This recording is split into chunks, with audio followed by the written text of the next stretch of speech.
Israeli হামলায় গাজায় আরও এক গণমাধ্যম কর্মীর মৃত্যু হলো। নিহত আহমেদ উইশাহ আল জাজিরার সাংবাদিক। এ নিয়ে গাজা যুদ্ধে আল জাজিরার 12 সাংবাদিকের মৃত্যু হলো। গাজায় ইসরায়েলি আগ্রাসন সাংবাদিকদের জন্য ইতিহাসের সবচেয়ে প্রাণঘাতী যুদ্ধ বলে আখ্যায়িত করছে সাংবাদিকদের অধিকার রক্ষায় কাজ করা আন্তর্জাতিক সংস্থা সিপিজে।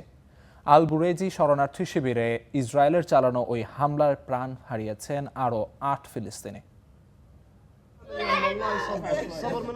নিহত সাংবাদিকের মরদেহ ঘিরে এভাবেই আহাজারি করছে তার স্বজনরা। কান্নার রোলে ভারী হয়ে উঠেছে বাতাস। নিহত সাংবাদিক কাতারি সংবাদ মাধ্যম আল জাজিরার কর্মী। তার নাম আহমেদ উইশাহ। গাজা যুদ্ধে ইসরায়েলি হামলায় এ নিয়ে আল জাজিরার 12 সাংবাদিকের মৃত্যু হলো। শনিবার উপত্যকার আল বুরেজি শরণার্থী শিবিরে আইডিএফের হামলায় প্রাণ হারান তিনি।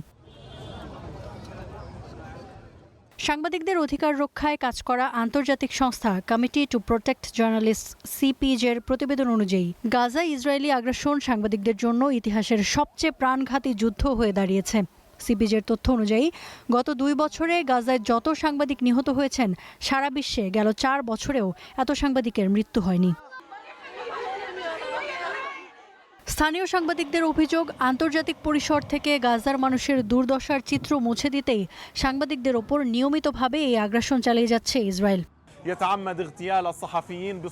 ইসরায়েলি দখলদার বাহিনী পরিকল্পিতভাবে সরাসরি সাংবাদিকদের লক্ষ্যবস্তু করছে। এর মাধ্যমে তারা মূলত গাজার তথ্যচিত্রের বহির্বিশ্বে ছড়িয়ে পড়া ঠেকাতে চায়। সিপিজের পরিসংখ্যান অনুযায়ী 7 অক্টোবর গাজায় ইসরায়েলি আগ্রাসন শুরুর পর থেকে এখন পর্যন্ত অন্তত 260 গণমাধ্যম কর্মীর প্রাণ গেছে, যা প্রথম বিশ্বযুদ্ধ, দ্বিতীয় বিশ্বযুদ্ধ, ভিয়েতনাম যুদ্ধ, আফগানিস্তান যুদ্ধ এবং যুগোস্লাভিয়ার যুদ্ধে সম্মিলিতভাবে নিহত হওয়া মোট সাংবাদিকের সংখ্যার চেয়েও বেশি। Iffat Ira, star news.